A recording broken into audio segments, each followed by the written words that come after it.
നിയമസഭാ തെരഞ്ഞെടുപ്പിന് ഇനി ശേഷിക്കുന്നത് ഏതാനും മാസങ്ങൾ മാത്രമാണ്. സോ ഇനിയൊരു തിരുവനന്തപുരത്തെ കോർപ്പറേഷനിലെ ഭരണസമിതിയിലെ മുഖ്യ പ്രതിപക്ഷം അവരാണ്. 35 പരം സീറ്റുകളുമായിട്ട് അവർ ലീഡ് ചെയ്യുന്നു. അവർക്ക് ശക്തമായ പോക്കറ്റുകൾ തിരുവനന്തപുരം സിറ്റിയുടെ ന്യൂക്ക് ആൻഡ് കോർണറിലുണ്ട്. അപ്പോൾ അതെങ്ങനെ കേരള രാഷ്ട്രീയത്തിന് പറ്റിയൊരു ഫിഗറല്ല അദ്ദേഹം. ബിസിനസ്സും രാഷ്ട്രീയം ഒരുമിച്ച് പോകത്തില്ല, ഒരിക്കലും ഒരുമിച്ച് പോവില്ല. മനസ്സിലായി. രണ്ടാമത് മറ്റൊരു സീനിയർ നേതാവാണ് ശ്രീമാൻ MS കുമാർ. അദ്ദേഹം പോസ്റ്റ് ഇട്ടതും BJP നേതാക്കളെ കുറ്റപ്പെടുത്തി. അടുത്ത തെരഞ്ഞെടുപ്പിൽ മത്സരം UDF LDF തമ്മിലായിരിക്കും. അത് ഉറപ്പാണ്. അവിടെ 3-ാം സ്ഥാനത്തേക്ക് പോകുമെന്ന് പറഞ്ഞു BJP 3-ാം സ്ഥാനത്തേക്ക് പോകുമെന്ന് പറയാം. താങ്കൾ അന്ന് ഒരു കാര്യം പറയുകയുണ്ട്, ഇനി താങ്കൾ തിരഞ്ഞെടുപ്പ് രാഷ്ട്രീയത്തിലേക്ക് ഇല്ല എന്ന് ഒരിക്കൽ പറയുകയുണ്ട്. അതിലെന്തെങ്കിലും മാറ്റം വന്നിട്ടുണ്ടോ?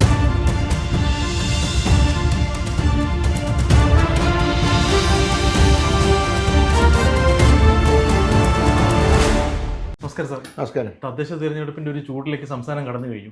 പതിവില്ലാതെ UDF ക്യാമ്പിൽ മൊത്തത്തിൽ ഒരു ആവേശം, ഒരു പ്രതീക്ഷ, ഒരു അത്യുത്സാഹം. താങ്കളുടെ വിലയിരുത്തൽ? അതായത് ഇത് വളരെ പ്രധാനപ്പെട്ട ഒരു തെരഞ്ഞെടുപ്പാണ് UDFനെ സംബന്ധിച്ച്. കാരണം കഴിഞ്ഞ 2 തവണയായിട്ട് കേരളത്തിൽ ഞങ്ങൾ പ്രതിപക്ഷത്തിരിക്കുകയാണ്. ഇപ്പോൾ പ്രവർത്തകർക്ക് തന്നെ എന്ത് വന്നാലും അടുത്ത ഭരണം പിടിക്കണം എന്നൊരു വാശിയുണ്ട്. അതുകൊണ്ട് തന്നെ പാർട്ടി ഏതാണ്ട് ഒരു സ്വരത്തിൽ തന്നെ ഇന്ന് മുന്നോട്ട് നീങ്ങുകയാണ്.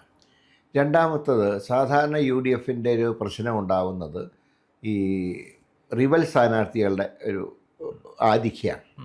ഇത്തവണ ഞങ്ങൾ തുടക്കം മുതൽക്ക് തന്നെ നിർദ്ദേശം കൊടുത്തത് വാർഡിൽ നിന്ന് വരുന്ന പേരുകൾ, ഇത് സിംഗിൾ നെയിം ആണെങ്കിൽ അതിനെക്കുറിച്ച് വേറെ ചർച്ചയില്ല. അങ്ങനെ വന്നിട്ടുള്ളതിൽ മഹാഭൂരിപക്ഷം 95%, എല്ലാം അങ്ങനെ മാത്രമാണ് ഞാൻ പറയുന്നില്ലെങ്കിലും 95% അങ്ങനെയുള്ള പേരുകൾ അംഗീകരിക്കപ്പെട്ടിട്ടുണ്ട്. അതുകൊണ്ട് തന്നെ അതിൻ്റെ പേരിൽ ഒരു തർക്കമോ അല്ലെങ്കിൽ റിവലുകളുടെ ശല്യമോ ഇതുവരെയായിട്ട് അനുഭവപ്പെട്ടിട്ടില്ല. ഇനിയിപ്പോൾ 21-ാം തീയതിയാണ് ലാസ്റ്റ് ഡേറ്റ് ഓഫ് നോമിനേഷൻ. അത് കഴിഞ്ഞിട്ട് എവിടെയെങ്കിലും അങ്ങനെ ശല്യങ്ങൾ കൂടുതലുണ്ടെങ്കിൽ നേതൃത്വം തന്നെ ഇടപെട്ടത് പരിഹരിക്കും. അപ്പോൾ ഈ ചാൻസ് പ്രയോജനപ്പെടുത്തിയില്ലെങ്കിൽ അടുത്ത അസംബ്ലിയിൽ അത് ബാധിക്കുമെന്നും, അങ്ങനെ ബാധിച്ചു കഴിഞ്ഞാൽ ഇനിയൊരു ചാൻസ് UDFനില്ല എന്നൊരു ഫീലിംഗ് ജനത്തിന് വന്നിട്ടുണ്ട്, സാധാരണ പാർട്ടി പ്രവർത്തകർക്ക് ഉണ്ടായിട്ടുണ്ട്. അതുകൊണ്ട് നേതാക്കന്മാരുടെ ഇടയിൽ വരുന്ന അസ്വാരസ്യങ്ങൾ പോലും അവർ വളരെ വിജിലൻ്റാണ് അക്കാര്യത്തിൽ. അതുകൊണ്ടാണ് ഇത്തവണ ഒരു വർദ്ധിച്ച ആവേശത്തോടുകൂടെ UDFന് രംഗത്ത് വരാൻ കഴിഞ്ഞിട്ടുള്ളത്. ഉദാഹരണത്തിന് പറഞ്ഞാൽ ആദ്യമായിട്ട് തന്നെ ഇവിടെ തിരുവനന്തപുരത്താണ് ആദ്യമായിട്ട് സ്ഥാനാർത്ഥികളെ പ്രഖ്യാപിച്ചത്. അത് മറ്റു സ്ഥലങ്ങളിൽ അതേ മാതൃകയിൽ തന്നെ.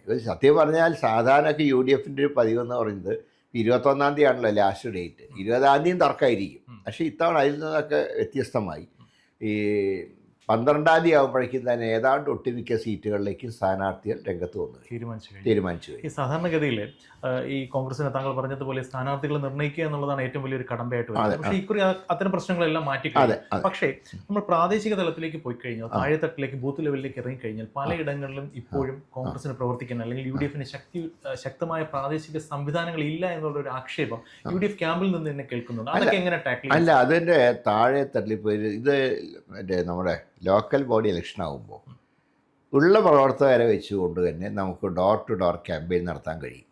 കാരണം ഇത്തവണ സ്ഥാനാർത്ഥികൾക്കൊരു പ്രത്യേകതയുണ്ട്, മഹാഭൂരിപക്ഷം ചെറുപ്പക്കാരാണ്. അതുകൊണ്ട് തന്നെ ഇപ്പോൾ ഞങ്ങളൊക്കെ ഒരു അസംബ്ലി സ്ഥാനാർത്ഥിയായിട്ട് വരുന്നത് പോലെയല്ല, ഒരു താഴെ തട്ടിലൊരു പുതിയ ഒരാൾ രംഗത്ത് വരുമ്പോൾ അവർക്ക് ആകർഷിക്കാൻ കഴിയുന്ന ആളുകളുണ്ട്. ഇപ്പോഴൊക്കെ പലയിടത്തും ഞാൻ കണ്ടത്, ഇപ്പോൾ തിരുവനന്തപുരം കോർപ്പറേഷനിൽ തന്നെ പലരും പുതുമുഖങ്ങളാണ്, അതിൽ മഹാഭൂരിപക്ഷം ചെറുപ്പക്കാരാണ്. അപ്പോൾ അവരെ ഇഷ്ടപ്പെടുന്ന ഒരു വലിയ വിഭാഗം ഇപ്പോൾ സ്ക്വാഡ് വർക്കിനൊക്കെ ഇറങ്ങുന്നുണ്ട്. അപ്പോൾ അതുകൊണ്ട് ആ താഴെത്തട്ടിലുള്ള ചില പോരായ്മകൾ അത് ഇതുവരെ അങ്ങനെ ഒരു ഫീൽ ചെയ്തായിട്ട് എനിക്ക് തോന്നിയിട്ടില്ല. അതൊക്കെ ഉണ്ടെങ്കിൽ പരിഹരിക്കാം. ഇപ്പോൾ തിരുവനന്തപുരം കോർപ്പറേഷന്റെ കാര്യം താങ്കൾ പറഞ്ഞു, വളരെ പ്രതീക്ഷയുണ്ടെന്ന് പറയും.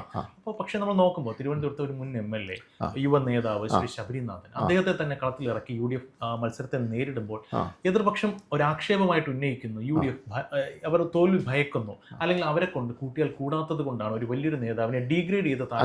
അതല്ല, അത് ശരിയല്ല. കാരണം ഇപ്പോൾ കഴിഞ്ഞ തെരഞ്ഞെടുപ്പിൽ ഇത്ര മോശം പെർഫോമൻസ് ഉണ്ടാവാൻ കാരണം കഴിഞ്ഞ 2020 അതായത് ഒരു വനിതകൾക്ക് സംവരണം ചെയ്തൊരു നഗരസഭാ വാർഡിൽ ഒരു മേയർ ഒരു ഫോക്കസ്, നിങ്ങൾ ഈ ജയിച്ചു വരുന്നവരാരെ നിങ്ങൾക്ക് മേയറാക്കാൻ കഴിയും എന്നൊരു ചോദ്യം ഉണ്ടായിരുന്നു. അപ്പോൾ അവരുടെ ധാരണ UDF ഇത് സീരിയസ് ആയിട്ട് എടുത്തിട്ടില്ല എന്നൊരു ഫീലിംഗ് ഉണ്ടായിരുന്നു. പിന്നെ മാത്രമല്ല, ഇവിടെ BJPയുടെ വളർച്ച പരിശോധിച്ചാൽ അധികം വോട്ടുകൾ UDF നിന്ന് പോയിട്ടുണ്ട്. നമ്മൾ ചില യാഥാർത്ഥ്യങ്ങൾ പറയാതിരുന്നിട്ട് കാര്യമില്ല. കോൺഗ്രസിൽ നിന്നൊരു വിഭാഗം വോട്ട് BJPയിലേക്ക് പോയിട്ടുണ്ട്. പക്ഷെ ഇപ്പോൾ ഇത്തവണത്തെ ഒരു പ്രത്യേകത എന്ന് പറയുന്നത് ഒരു മേയർ കാൻഡിഡേറ്റ് വന്നു, ശ്രീ ശബരിനാഥ്.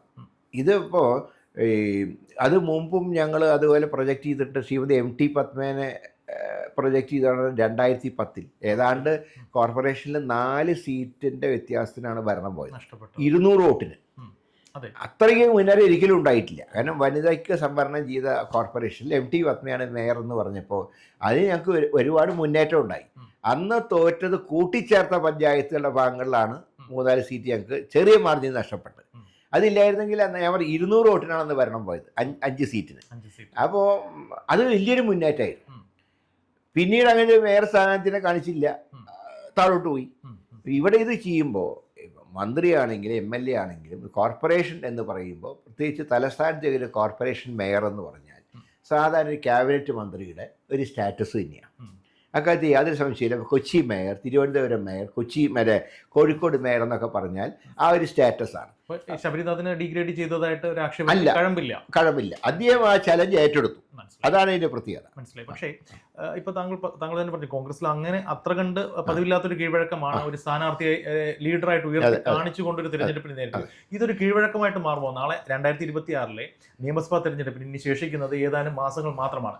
സോ ഈ ഒരു ട്രെൻഡ്, സപ്പോസ് ഇൻ കേസ് ശബരിനാഥിനെ മുൻനിർത്തിയുള്ള ഈ മേയർ തെരഞ്ഞെടുപ്പിലേക്കുള്ള ഈ ഒരു പരീക്ഷണം വിജയിക്കുകയാണ് എന്നുണ്ടെങ്കിൽ ഇതിന്റെ ഒരു റെപ്ലിക്കേഷൻ 2026 കാണാം. അതിപ്പോ അന്ന് ആലോചിക്കേണ്ട വിഷയമാണ്. അത് ഇപ്പൊ നമുക്ക് നിയമസഭ ഇപ്പൊ ചർച്ച ചെയ്യേണ്ട ആവശ്യമില്ലല്ലോ.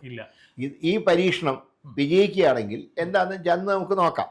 അന്നത്തെ സാഹചര്യം അനുസരിച്ച് തീരുമാനമെടുക്കും. ഇപ്പോൾ ഈ അടുത്തിടെ താങ്കൾ തന്നെ ഈ തിരഞ്ഞെടുപ്പ് പ്രഖ്യാപനം വന്നതിന് ശേഷം അടുത്തൊരു ഇന്റർവ്യൂവിൽ താങ്കൾ പറയുകയുണ്ടായി, തിരുവനന്തപുരത്ത് BJP നിലം തൊടില്ല.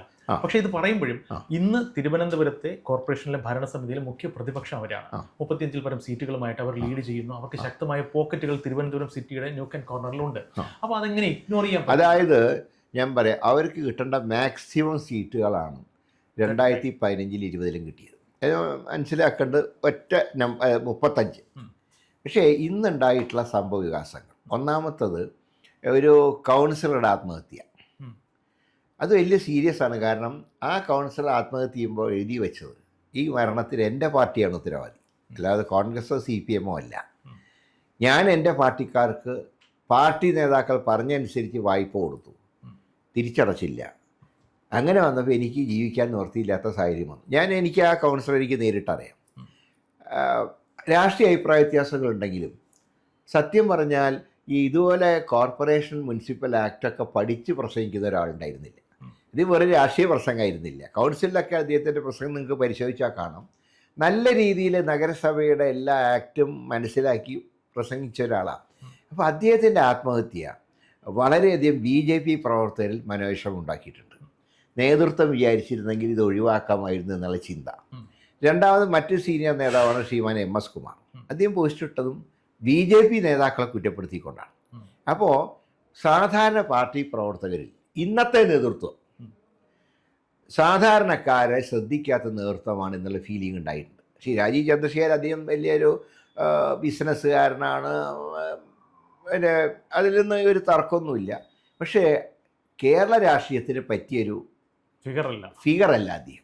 ബിസിനസ്സും രാഷ്ട്രീയം ഒരുമിച്ച് പോകത്തില്ല, ഒരിക്കലും ഒരുമിച്ച് പോവില്ല. മനസ്സിലായി. പക്ഷേ താങ്കൾ ഈ പറഞ്ഞ ആ ഒരു വാലിഡ് ആയിട്ടുള്ള പോയിന്റ് ആണ്, അദ്ദേഹത്തിന്റെ മരണം അല്ലെങ്കിൽ അതുമായി ബന്ധപ്പെട്ട വിവാദങ്ങൾ BJP പ്രവർത്തകർക്കിടയിൽ ഒരു അസ്വാരസ്യം ഉണ്ടാക്കിയിട്ടുണ്ട് എന്നുള്ളത് നേരെ. പക്ഷേ അതുകൊണ്ട് മാത്രം ആ ഒരു നഗരസഭയുടെ നഗരസഭയുടെ ഭരണം മാറണമെങ്കിൽ അത് UDFനാണ്. കാരണം ഇവർക്ക് പരിമിതിയുണ്ട് സീറ്റിൽ.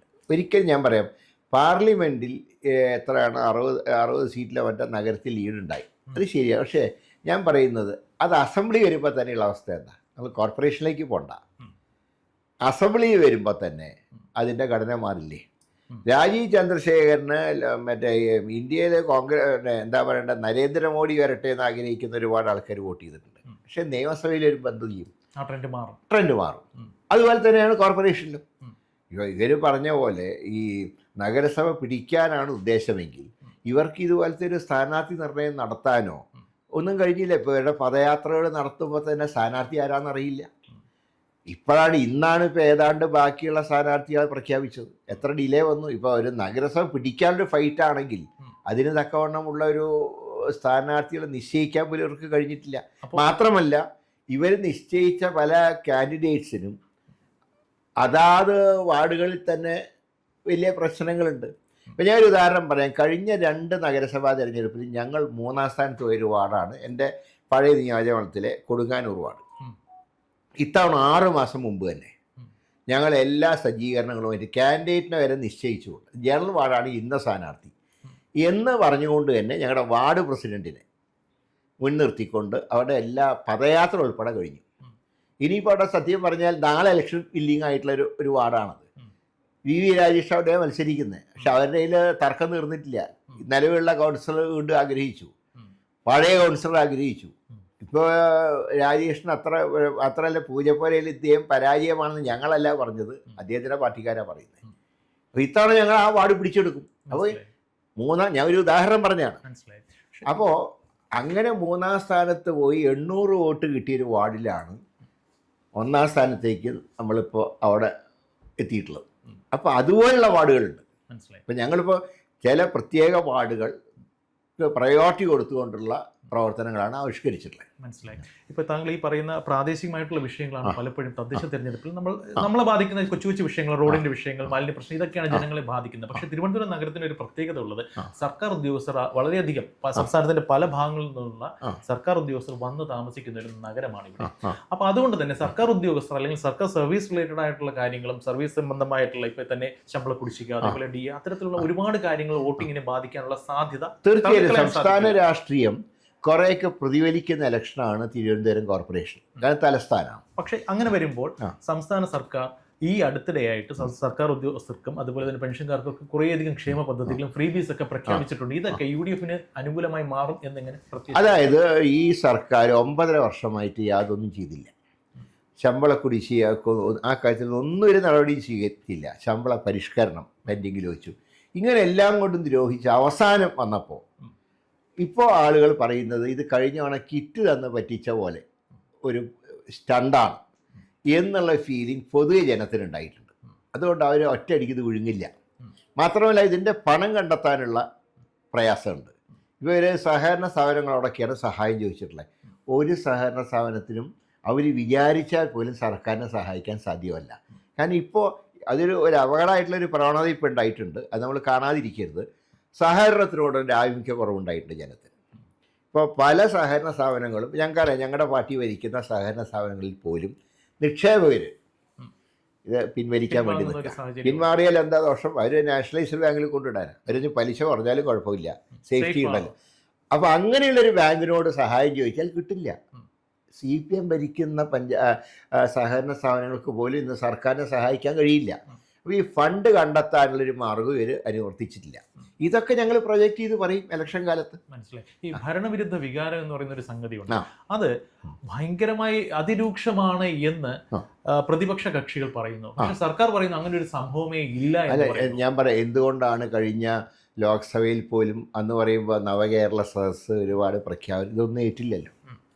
അപ്പോൾ അതുപോലെ തന്നെയാണ് ഇത്തവണ ഈ കഴിഞ്ഞ ലോക്സഭയ്ക്ക് ശേഷം ഈ ലോക്കൽ ബോഡി വരെയുള്ള ഈ കാലയളവുണ്ടല്ലോ, ഇതിൻ്റെ ഇടയിൽ യാതൊരു മാറ്റം വരുത്താനുള്ള ഒരു നടപടിയും സർക്കാരിൻ്റെ ഭാഗത്ത് ഉണ്ടായിട്ടില്ല. 2019 അങ്ങനെയായിരുന്നില്ല. 2019 ഒരു ഇലക്ഷൻ ഒരു പൂർണ്ണ പരാജയത്തിൽ നിന്നും സത്യത്തിൽ അന്ന് LDFനെ രക്ഷിച്ച കോവിഡാണ്. കോവിഡ് കാലത്തുണ്ടായ സ്വാഭാവികമായിട്ട് സർക്കാരാണല്ലോ സഹായിക്കുമ്പോൾ അതിന് പ്രാധാന്യം കിട്ടുക. ഇപ്പം ഞങ്ങൾക്കൊക്കെ ചെയ്യാൻ കഴിയുന്ന ഞങ്ങളുടെ സംഘടനകളെ കൊണ്ട് ഞങ്ങൾക്ക് ചെയ്യാൻ കഴിയുന്ന സഹായങ്ങൾ, ഇപ്പം അന്ന് കുറച്ച് ആൾക്കാർക്ക് മൊബൈൽ ഫോൺ വാങ്ങിക്കൊടുക്കുക, ഇതൊക്കെ ചെയ്യാൻ പറ്റും. പക്ഷേ സർക്കാരിന് അങ്ങനെയല്ല. ധാരാളം ഫണ്ട് സർക്കാരിന് ലഭിച്ചപ്പോൾ അത് വെച്ചിട്ട് അവർ നന്നായിട്ട് ഇത് മാനേജ് ചെയ്തപ്പോൾ എങ്കിൽ മുമ്പ് ചെയ്തൊക്കെ ജനം മറക്കുന്നൊരവസ്ഥയുണ്ടായി. അതുകൊണ്ട് തന്നെ മാത്രമല്ല ഈ 2 തെരഞ്ഞെടുപ്പുകളും കഴിഞ്ഞ ലോക്കൽ ബോഡി ഇലക്ഷൻ, കഴിഞ്ഞ അസംബ്ലി ഇലക്ഷൻ സർക്കാരിനെതിരെ ഒരു വിചാരണ നടന്നില്ല. ഒരു പൊതുയോഗം പോലും ഉണ്ടായിട്ടില്ല. കാരണം അപ്പോഴേക്കും കോവിഡ് രണ്ടാമതും വന്നു, ഏകപക്ഷീയമായിട്ട് അങ്ങ് പോയി. അതുകൊണ്ട് പറ്റിയൊരു ദോഷമാണ് ആ തെരഞ്ഞെടുപ്പിലെ പരാജയം. അതുകൊണ്ടാണ് ഭരണ തുടർച്ചയുണ്ടായത്. ഒന്നാമത്തെ കാരണം അത് തന്നെയാണ്. അതുപോലെ തന്നെ നമ്മുടെ വന്ന പുതിയ കുറേ സ്ഥാനാർത്ഥികൾ വന്നു. നല്ലൊരു തുടക്കമായിരുന്നു. 70-ന് ശേഷം ഒരു മാറ്റം. പക്ഷേ അവർക്കാർക്കും നേരത്തെ തന്നെ ഒരു ബന്ധമില്ലാതെ പോയി. ഈ CPM-ന്റെ പ്രാദേശിക തലത്തിലുള്ള പല പ്രവർത്തകരും അത്രയ്ക്ക് അങ്ങോട്ട് ആത്മവിശ്വാസം പ്രകടിപ്പിക്കുന്നില്ല. അവരുമായിട്ട് സംസാരിക്കുമ്പോഴേക്കും നമ്മൾ ജയിക്കുമെന്നവർക്കും കൊണ്ട് പണ്ടത്തെ പോലെ തറപ്പിച്ച് പറയാൻ സാധിക്കുന്നില്ല.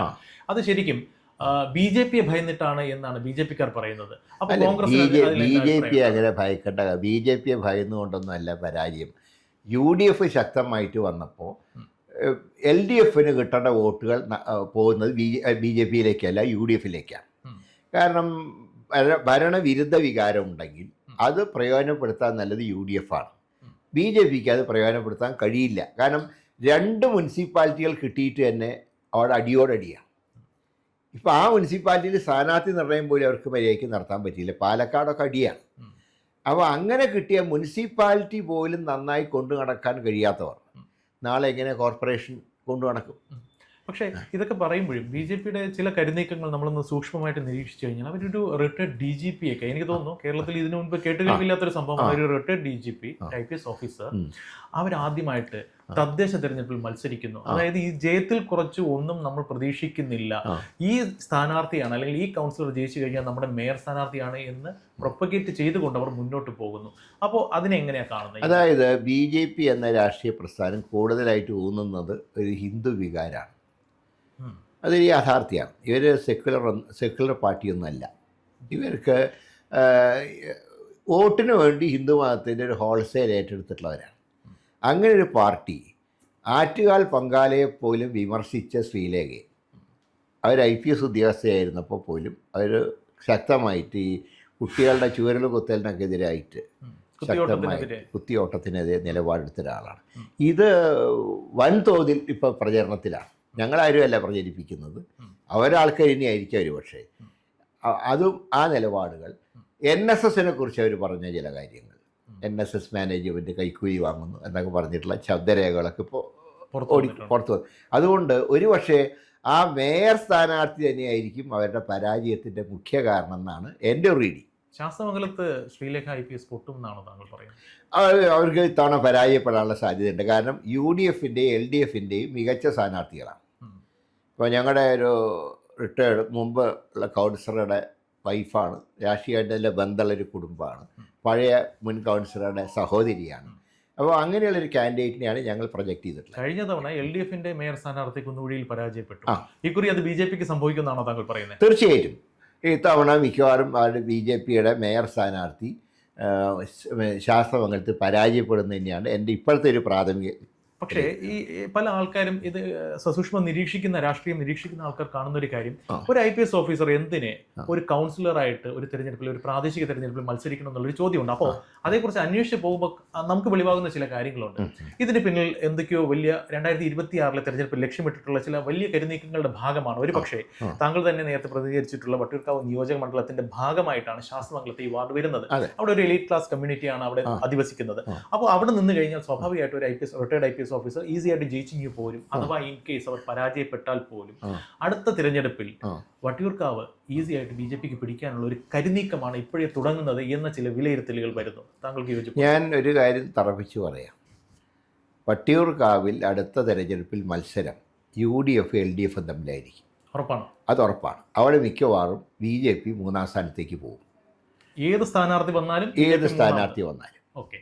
അപ്പോൾ താങ്കൾ നേരത്തെ പറഞ്ഞ ഒരു കാര്യത്തിന്റെ ഒരു എക്സ്റ്റൻഷനായിട്ട് ചോദിക്കുകയാണ്. വട്ടിയൂർക്കാവിൽ ഉറപ്പായിട്ടും 3ാം സ്ഥാനത്തേക്ക് പോകുമെന്ന് പറഞ്ഞു. BJP 3ാം സ്ഥാനത്തേക്ക് പോകുമെന്ന് പറഞ്ഞു. പക്ഷേ ഇതേ ശ്രീലേഖ മാഡം തന്നെ വട്ടിയൂർക്കാവ് സ്ഥാനാർത്ഥിയായിട്ട് വരികയാണെങ്കിൽ ഒരു അവസ്ഥ എന്തായിരിക്കും? കുറെ കൂടി എളുപ്പമാണ് UDF-ന്. ഉറപ്പാണ്. പക്ഷേ UDF-ന് വട്ടിയൂർക്കാവ് ഒരു ആപ്റ്റ് ആയിട്ടുള്ള ഒരു കാൻഡിഡേറ്റ് ഇല്ല എന്ന് പറയുന്നു. ആ ആപ്റ്റ് ആയിട്ടുള്ള കാൻഡിഡേറ്റ് ഇലക്ഷൻ വരുമ്പോൾ ഉണ്ടാവും. അക്കാര്യത്തിൽ സംശയം. താങ്കൾ വട്ടിയൂർക്കാവ് പ്രിയപ്പെട്ട MLA ആയിരുന്നു. നല്ല രീതിയിലുള്ള പ്രവർത്തനങ്ങളാണ്, എനിക്ക് പേഴ്സണലി അറിയാവുന്നതാണ്. താങ്കൾ ഒരു ആസ് എൻ MLA താങ്കൾ ഒരുപാട് കാര്യങ്ങൾ ചെയ്തിട്ടുണ്ട്. പക്ഷേ താങ്കൾ ഒരു സുപ്രഭാതത്തിൽ വടകരയിലേക്ക് പോയി. താങ്കൾ തിരികെ വരുമോ? അതല്ല ഞാൻ പറയുന്നത്, ഏതൊരു സാഹചര്യത്തിൽ പോയി എന്ന് പറഞ്ഞാൽ അത് എല്ലാ പാർട്ടിക്കാരും പോയിട്ടില്ലേ. ഇത്തവണ ഞാൻ ചോദിക്കട്ടെ, മന്ത്രിസഭയിലെ 2ാമനായിരുന്ന K. രാധാകൃഷ്ണൻ ഒരുപക്ഷെ നാളെ ഒരു ദളിത് മുഖ്യമന്ത്രി എന്ന് പ്രൊജക്റ്റ് ചെയ്യാവുന്ന ഒരു വ്യക്തിയെപ്പോലും ലോക്സഭയിലേക്ക് അയച്ചില്ലേ മാർക്സിസ്റ്റ് പാർട്ടി. അപ്പോൾ എല്ലാ പാർട്ടിക്കാരും അവരവരുടെ MLA-മാരെ ചില സന്ദർഭങ്ങളിൽ ലോക്സഭയിലേക്ക് അയക്കാറുണ്ട്. ഇത്തവണ ഞങ്ങൾ ശ്രീ ഷാഫിയെ ലോക്സഭയിലേക്ക് അയച്ചു. CPM ഒന്നിൽ കൂടുതൽ സ്ഥാനാർത്ഥികളെ നിർത്തി. ഇവിടുത്തെ ജോയി പറയുമ്പോൾ ജില്ലാ സെക്രട്ടറി MLA ഇത് രണ്ടും വെച്ചുകൊണ്ട് തന്നെ അദ്ദേഹത്തെ ലോക്സഭയിലേക്ക് നിർത്തി. അതൊരു തെറ്റാന്ന് ആരും പറയുന്നില്ല. ഇപ്പോൾ BJP അവർക്കിവിടെ MLA മാരില്ലാത്തതുകൊണ്ടാണ്. നേരെ മറിച്ച് അവർക്ക് ഏറ്റവും MLA-മാരിൽ ഉത്തർപ്രദേശിൽ 10-15 സീറ്റുകളിലാണ് MLA-മാരെ നിർത്തിയത്. അപ്പോൾ MLA-മാരെ MP-മാരാക്കുന്നത് ഒരു പാതകമായിട്ട് ഒരു പാർട്ടിക്കും പറയാൻ കഴിയില്ല. ചില സാഹചര്യങ്ങൾക്കനുസരിച്ച് തീരുമാനങ്ങൾ ഉണ്ടാകും, അത് മാറ്റേണ്ടി വരും. അങ്ങനെ ഒരു സാഹചര്യത്തിലാണ് ഞാൻ വടകരയ്ക്ക് പോയത്. മനസ്സിലായി. അത് നന്നായിട്ട് ജനത്തിന് അറിയാം. പക്ഷെ താങ്കൾ അന്ന് ഒരു കാര്യം പറയുകയുണ്ട്, ഇനി താങ്കൾ തിരഞ്ഞെടുപ്പ് രാഷ്ട്രീയത്തിലേക്ക് ഇല്ല എന്ന് ഒരിക്കൽ പറയുകയുണ്ട്. അതിലെന്തെങ്കിലും മാറ്റം വന്നിട്ടുണ്ടോ? അല്ല, ഞാൻ ഇപ്പോഴും പറയുന്നു, ഒരു ഇലക്ഷൻ ഇവിടെയൊക്കെ സജീവമായിട്ട് നിൽക്കുന്നുണ്ടെങ്കിലും ഒരു ഇലക്ഷൻ നിൽക്കാൻ മോഡിലേക്ക് ഞാൻ ഇപ്പോഴും എത്തിയിട്ടില്ല. ചിലർ പറയുന്നു ശ്രീ K. മുരളീധരൻ ഇപ്പോൾ ശബരിനാഥിനോടൊപ്പം നിൽക്കുന്നത് 2026 വട്ടിയൂർക്കാവ് ലക്ഷ്യമിട്ടിട്ട് തന്നെയാണ് എന്ന് പറയുന്നു. ഞാൻ പറഞ്ഞൊരു മേയർ കാൻഡിഡേറ്റ് ആയിട്ട് ഒരാളെ പ്രൊജക്റ്റ് ചെയ്യണമെന്ന് പറഞ്ഞു. അത് ശബരി അതിന് തയ്യാറായി. അപ്പോൾ അദ്ദേഹം ഉൾപ്പെടെയുള്ള ടീമിനെ വിജയിപ്പിക്കേണ്ട എൻ്റെ ചുമതലയാണ്. താങ്കളാണ് ഇവിടുത്തെ മാസ്റ്റർ പ്ലാൻ ഡിസൈൻ ചെയ്തിരിക്കുന്നത്. അല്ല, അതിപ്പം സ്വാഭാവികമായിട്ടും ഒരാൾ നിന്ന് ജോലി ചെയ്യണമല്ലോ. അതിൻ്റെ ഭാഗമായി എന്നെ ഏൽപ്പിച്ച ജോലി ഞാൻ എപ്പോഴും നന്നായി ചെയ്തിട്ടുണ്ട്. മനസ്സിലായി. നമുക്ക് ഇനിയിപ്പോൾ തദ്ദേശ തെരഞ്ഞെടുപ്പിൽ നിന്ന് 2026 നിയമസഭാ തെരഞ്ഞെടുപ്പിലേക്ക് ഇപ്പോഴേ നമ്മൾ ഒന്നുകൂടെ കടന്നു ചെല്ലുകയാണെന്നുണ്ടെങ്കിൽ അന്നേരം UDF-ന്റെ സാധ്യതകൾ എങ്ങനെയാണ് ഇപ്പോൾ കാണാൻ സാധിക്കുന്നത്? തദ്ദേശ തെരഞ്ഞെടുപ്പ് UDF-ന് അനുകൂലമായാലും പ്രതികൂലമായാലും 2026 എന്താണ് താങ്കൾ ഫോർകാസ്റ്റ്? 2026 ഞങ്ങളുടെ റീഡിംഗ് UDF-ന് നല്ല ഭൂരിപക്ഷം കിട്ടുന്നതാണ്. ഞാൻ ഈ 100-ന്റെയും 200-ന്റെയും കണക്കൊന്നും ഞാൻ പറയുന്നില്ല. 80-ൽ കുറയാത്ത സീറ്റുകൾ UDF-ന് ലഭിക്കുന്നതാണ് എൻ്റെ വിശ്വാസം. നമ്മളിത് നോക്കണമല്ലോ, നമ്മുടെ ഓരോ കോൺസ്റ്റിറ്റ്യുവൻസി. കാരണം UDF-നെ സംബന്ധിച്ച് പറയുമ്പോൾ കോൺഗ്രസ്, കേരള കോൺഗ്രസ്, മുസ്ലിം ലീഗ് ഇങ്ങനെയുള്ള പാർട്ടികൾക്ക് എത്ര സീറ്റുകൾ പിടിക്കാം? ഇപ്പോൾ കോൺഗ്രസിൻ്റെ ടാർഗറ്റ് 60 സീറ്റെന്ന് ഞങ്ങൾ പറയാൻ കാരണം, കോൺഗ്രസ് കഴിഞ്ഞാൽ പിന്നെ മുസ്ലിം ലീഗും പിന്നെ കേരള കോൺഗ്രസ്, ചെറിയ പോക്കറ്റുകൾ RSP, അങ്ങനെ പിന്നെ മൊത്തത്തിൽ ഒരു എത്ര പേരാണെങ്കിലും അത്രയും ആൾക്കാർ അണിനിരത്താൻ കഴിവുള്ള CMP ഇവരൊക്കെയാണ്. അപ്പോൾ അവർക്കൊക്കെ കൊടുക്കുന്ന സീറ്റുകൾ ജയിച്ചു വരുന്നതായിട്ട് നമ്മൾ നോക്കണമല്ലോ. അപ്പോൾ അങ്ങനെ നോക്കുമ്പോൾ കോൺഗ്രസ് എന്ത് വന്നാലും 50-ൽ കുറയാത്ത സീറ്റുകൾ ജയിക്കണം. കോൺഗ്രസ് മാത്രം. UDF ടോട്ടലി 80 സീറ്റോളം മിനിമം വരണമല്ലോ. അധികാരം പിടിക്കും. അതെ, അധികാരം പിടിക്കും. പക്ഷെ പ്രതിപക്ഷം ആക്ഷേപിക്കുന്നത് കോൺഗ്രസ് 2026 അറ്റ് എനി കോസ്റ്റ് ജയിച്ചേ പറ്റൂ, അതിൽ കുറച്ചൊന്നും പ്രതീക്ഷിക്കാൻ സാധിക്കില്ല എന്ന് തീരുമാനിച്ചുറപ്പിച്ച UDF, എസ്പെഷ്യലി കോൺഗ്രസ്, വർഗീയ ശക്തികളോട് സമരസപ്പെട്ട അല്ലെങ്കിൽ കൂടിയിട്ടാണ് 2026 തെരഞ്ഞെടുപ്പിൽ നേരിടാൻ പോകുന്നത്. അത് ഒരു ശരിയായിട്ടുള്ള നിലപാടല്ല. പക്ഷേ ഈ SDPI, വെൽഫെയർ പാർട്ടി പോലെയുള്ള സംഘടനകൾ, ഞാൻ പറയും, ഇപ്പോൾ തിരുവനന്തപുരം കോർപ്പറേഷനിലെ 100 സീറ്റുണ്ട്, 101 സീറ്റ്. നിങ്ങൾ നോക്കൂ, അതിലെ 88 സീറ്റിൽ കോൺഗ്രസ് മത്സരിക്കുന്നു, 5 സീറ്റിൽ മുസ്ലിം ലീഗ്, 5 സീറ്റ് RSP, 7 സീറ്റിൽ തിരിച്ചു വന്നു. അങ്ങനെ അതുകൊണ്ടാണ് ഞങ്ങൾ 87 ശരിക്കും. അവരൊരു സീറ്റ് തിരിച്ചു വന്നു. പിന്നെ CMP 3 സീറ്റ്, ഫോർവേഡ് ബ്ലോക്ക് 1. ഇവിടെ എവിടെയാണ് SDPIയും മറ്റേ വെൽഫെയർ പാർട്ടിയും വരും? പക്ഷേ ഇവരെല്ലാം നിങ്ങൾ ഇവിടുത്തെ സ്ഥാനാർത്ഥികളെ തന്നെ നോക്കൂ. അവർക്ക് സീറ്റുകളുടെ എണ്ണം വെച്ച് നോക്കുമ്പോൾ അവർക്ക് ആർക്കും വീതം വെച്ച് കൊടുത്തിട്ടില്ല. എന്നിരുന്നാൽ പോലും ഇവർക്കെല്ലാം കൃത്യമായ വോട്ട് ബാങ്കുകളുള്ള പല പോക്കറ്റ്സ് ഉണ്ട്. ഇവിടങ്ങളിലെല്ലാം അല്ലെങ്കിൽ പ്രത്യക്ഷമായോ പരോക്ഷമായോ അവർ UDF-ന് പിന്തുണ പ്രഖ്യാപിച്ചു കഴിഞ്ഞാൽ, അതായത് UDF-ന് വോട്ട് തരാന്ന് പറഞ്ഞാൽ ഞാൻ ആരെങ്കിലും ഒരു വോട്ട് തരാന്ന് വേണ്ടാന്ന് പറയും. പക്ഷെ ഞങ്ങളുടെ ആശയങ്ങളിൽ മാറ്റമില്ല. ഞങ്ങൾ ഭൂരിപക്ഷ വർഗീയതയും ന്യൂനപക്ഷ വർഗീയതയും എതിർക്കുന്ന പാർട്ടിയാണ് ഇന്ത്യൻ നാഷണൽ കോൺഗ്രസ്. പിന്തുണ ആര് എന്നാലും വാങ്ങും, പക്ഷേ ഞങ്ങളുടെ നിലപാട് ഞങ്ങൾ മാറ്റിയിട്ടില്ല. നിലപാടിൽ മാറ്റമില്ല. പക്ഷേ അതേസമയം BJP എന്ന് പറയുന്ന ഒരു പ്രതിപക്ഷത്തെ നമുക്ക് ഞാൻ പറയുന്ന 2026 തെരഞ്ഞെടുപ്പിന്റെ പ്രോസ്പെക്റ്റ് ചിന്തിക്കുമ്പോൾ BJP കോൺഗ്രസ് പാളയത്തിൽ നിന്ന് തന്നെ പരസ്യമായിട്ട് പറയുന്ന കാര്യമാണ്, ഇവര് CPM-ഉമായിട്ട് എന്തൊക്കെയോ ഒരു രഹസ്യ ബാന്ധവം ഉണ്ടാക്കിയിട്ടുണ്ട്. താങ്കൾക്ക് അങ്ങനെ ഒരു അഭിപ്രായം? അങ്ങനെ ഒരു ബാന്ധവും ഇല്ല. പക്ഷേ CPM-ഉം BJP-ആയിട്ട് ഒരു രഹസ്യ ബാന്ധവം ഇല്ല. അല്ല, CPM BJP ആയിട്ടുണ്ട്. ഞങ്ങളും CPM-ഉമായിട്ട് രഹസ്യ ബാന്ധവമൊന്നും ഇല്ല. ഞങ്ങൾ BJP ആയിട്ടും ബാന്ധവവും ഇല്ല. പക്ഷേ BJP-യും മാർക്സിസ്റ്റ് പാർട്ടിയും തമ്മിലുള്ള ബാന്ധവം എന്ന് ഞങ്ങൾ പറയാൻ കാരണം, ഏറ്റവും ലാസ്റ്റാണ് PM ശ്രീ പദ്ധതിയിൽ ഒപ്പുവയ്ക്കുന്നത്. ഇവിടെ ഒരു കാര്യം മനസ്സിലാക്കേണ്ടത്, ഒരു ഒളിച്ചു കളി മാർക്സിസ്റ്റ് പാർട്ടിയോടെ നടത്തി. അവർക്ക് എല്ലാ കാര്യങ്ങളും മുന്നണിയിൽ ചർച്ച ചെയ്തിട്ടല്ലേ തീരുമാനമെടുക്കാൻ. 16-ാം തീയതി ഒപ്പുവയ്ക്കുന്നു, 18-ാം തീയതി ക്യാബിനറ്റിൽ മന്ത്രി രാജൻ ചോദിക്കുമ്പോൾ നമുക്ക് പിന്നെ സംസാരിക്കാമെന്ന് പറയുന്നു. ഇതിനെക്കുറിച്ച് നിങ്ങൾ തന്നെ മാധ്യമങ്ങൾ തന്നെ വിലയിരുത്തിയിട്ടുള്ളത്, ഒരു എഗ്രിമെൻറ്റിൽ എത്തിക്കഴിഞ്ഞാൽ പിന്നെ പിന്മാറാൻ നിവൃത്തിയില്ല. അങ്ങനെ വരുമ്പോൾ തീർച്ചയായിട്ടും ഇപ്പോഴത്തെ എഗ്രിമെൻറ്റിൽ നിന്ന് പിന്മാറാൻ സംസ്ഥാന സർക്കാരിന് കഴിയില്ല. ശിവൻകുട്ടി കഴിഞ്ഞ ദിവസം പോയിട്ട് കേന്ദ്രമന്ത്രിയെ കണ്ടു, കത്ത് കൊടുത്തില്ല. കത്ത് കൊടുത്തു എന്നൊക്കെയാണ് ഇവിടെ പറയുന്നത്. ഇന്നലെ കത്ത് റെഡി ആയിട്ട് കൊടുക്കാൻ പോകുന്നു. അങ്ങനെ കത്ത് കൊടുക്കാൻ ഉദ്ദേശം ഉണ്ടായിരുന്നെങ്കിൽ കഴിഞ്ഞ ദിവസം ശിവൻകുട്ടി നേരിട്ട് കണ്ടപ്പോൾ കത്ത് കൊടുക്കായിരുന്നല്ലോ. കത്തൊക്കെ പ്രോപ്പർ ചാനലിലൂടെ പോകും, നിങ്ങൾ അതേക്കുറിച്ച് അന്വേഷിക്കേണ്ട എന്നാണ് CPM നേതാക്കന്മാർ. അത് അവിടെയാണ് സംശയം, ഒളിച്ചു കളി. കാരണം അല്ലെങ്കിൽ മന്ത്രിയോട് നേരിട്ട് പറയാമല്ലോ, ഞങ്ങൾക്ക് ബുദ്ധിമുട്ടുണ്ട്, മാറാൻ ഞങ്ങൾ ഉദ്ദേശിക്കുന്നു. അങ്ങനെ ആത്മാർത്ഥമായിട്ട് പ്രവർത്തനം ഉണ്ടായിട്ടില്ലല്ലോ. നമ്മൾ ഈ സെക്രട്ടേറിയറ്റിന്റെ ഇടനാഴികളിലൂടെയൊക്കെ സഞ്ചരിക്കുമ്പോൾ കിട്ടുന്ന ഒരു കരക്കമ്പി, ഈ 10ഓളം സീറ്റുകളിൽ ഈ എന്തൊക്കെയോ ഒരു അലൈൻമെന്റ് ഇവർ തമ്മിൽ ഒരു നീക്കുപോക്ക്. ഞാനിപ്പോൾ ഇന്നലെ കഴക്കൂട്ടത്തെ പഴയ ബ്ലോക്ക് പഞ്ചായത്ത് പ്രസിഡന്റ് ഒരു വനിത, ഞാൻ പേര് മറന്നുപോയി, അവരിന്നലെ പരസ്യമായിട്ട് പറഞ്ഞത് കഴക്കൂട്ടം അസംബ്ലിയിൽ കടകംപള്ളി സുരേന്ദ്രൻ പറയുമ്പോൾ അവരിപ്പോഴും CPM ഇന്ന മറ്റേ പുറത്താക്കിയത് എനിക്കറിയില്ല. അവർ പറഞ്ഞത് കോർപ്പറേഷനിലെ ഇവിടുത്തെ സീറ്റ് മുഴുവൻ BJPക്ക് അദ്ദേഹം കൊടുക്കും, അസംബ്ലിയിൽ ഈ വോട്ട് മുഴുവൻ അദ്ദേഹത്തിന് കൊടുക്കും. ഒരു കാര്യം മനസ്സിലാക്കേണ്ടത്, കഴിഞ്ഞ നിയമസഭാ തെരഞ്ഞെടുപ്പിൽ ശോഭാ സുരേന്ദ്രനെ പോലെ ഒരു സ്ഥാനാർത്ഥിയെ നിർത്തിയിട്ട് പോലും ഏതാണ്ട് 10-20,000 വോട്ടിൻ്റെ ഡിഫറൻസിലാണ് കടകംപള്ളി ജയിക്കുന്നത്. അതിൽ നിന്ന് തന്നെ എന്തോ കച്ചവടം നടന്നിട്ടുണ്ടല്ലോ കഴിഞ്ഞ തവണ തന്നെ. അന്നേ തുടങ്ങിയിട്ടുണ്ട്, അന്നേ ഉണ്ട്. അപ്പോൾ ഈ ഒരു കാര്യം പറയുമ്പോഴും ഈ ഒരു കാര്യത്തിൽ താങ്കൾ കൃത്യമായിട്ടുള്ളൊരു ഉത്തരം കിട്ടിയില്ല. അതായത് 10ഓളം സീറ്റുകളിൽ ഇവർ തമ്മിൽ ഒരു രഹസ്യബാന്ധവം ഉണ്ട് എന്നുള്ളത് താങ്കളുടെ വിലയിരുത്തൽ ഈ പറയുന്ന ഒരു പുറമേയുള്ള ഒരു കാര്യം മാത്രമേ ഉള്ളൂ. സ്പെസിഫിക് ആയിട്ട് താങ്കൾക്ക് അതിനെക്കുറിച്ച് വിവരങ്ങളൊന്നുമില്ല, അല്ലെങ്കിൽ അതേക്കുറിച്ച് അങ്ങനെ? അല്ല, ഞാൻ പറയാൻ കാരണം മാർക്സിസ്റ്റ് പാർട്ടിയെ സംബന്ധിച്ച് 3ാം ഭരണം അവർക്ക് ആവശ്യമാണ്. കാരണം ഇന്ത്യയിൽ മറ്റൊരിടത്തും കമ്മ്യൂണിസ്റ്റ് പാർട്ടിയുടെ ഗവൺമെൻറ് ഇല്ല, ഇനി ഉണ്ടാക്കാനും ബുദ്ധിമുട്ടാണ്, നിലനിന്നേ അവർക്ക് പറ്റും. അതുകൊണ്ട് അവർ ഏത് കളിയും കളിക്കും.